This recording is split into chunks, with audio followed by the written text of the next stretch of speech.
my name is Gigi. My real name is Phu Fengzhan. Today, going to show my science project with the title of Cellular Respiration.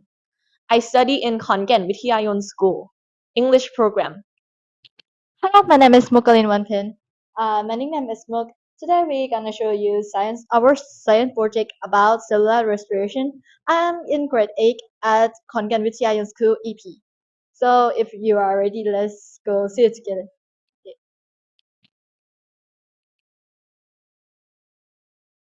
I wonder how this food could turn into energy and power trillions of cells in my body.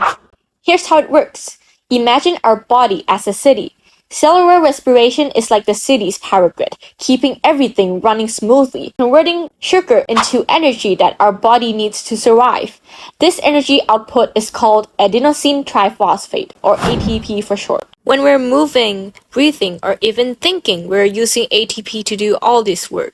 But wait a minute, how does this exactly work?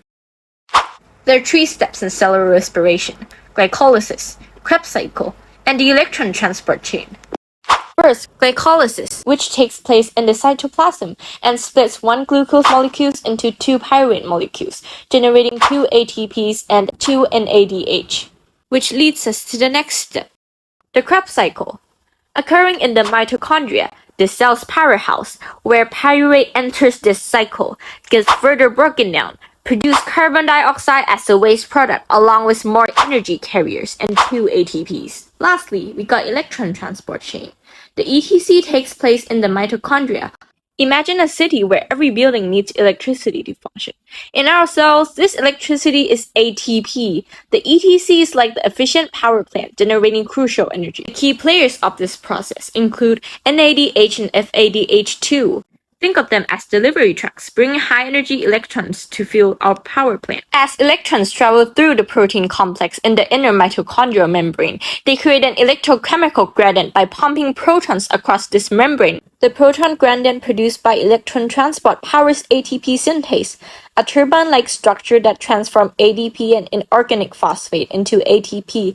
And this is basically how you get energy, and you can learn anything.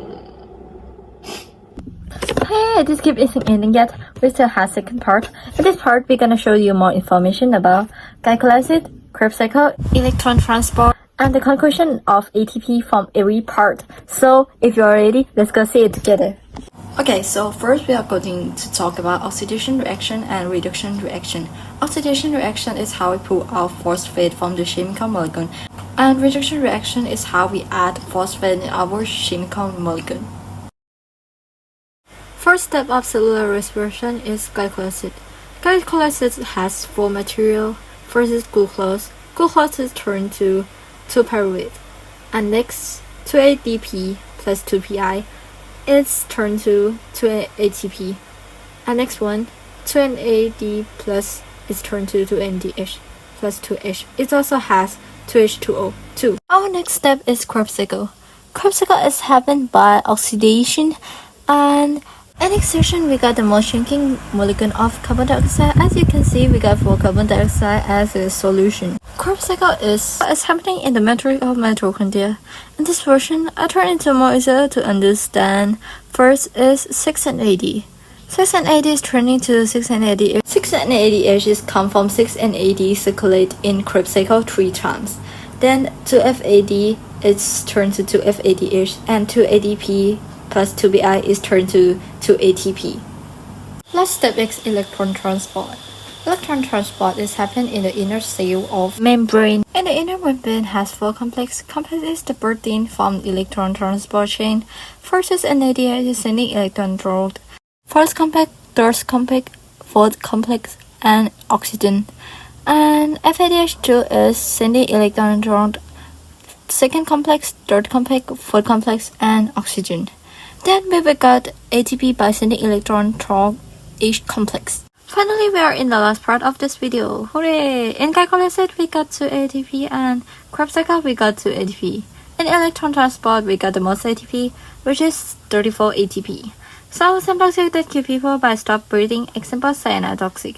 It kills people by stop electron transport in cellular respiration, so people who take this toxic is going to die in 10 minutes. The number of ATP that you got is divided on the energy of the organ need. Our heart needs 38 ATP because it had to use energy all the time to pump blood for our body, and 36 ATP mostly found in skeletal muscle because skeletal muscle fiber doesn't need to use energy all the time, so it needs only 36 ATP.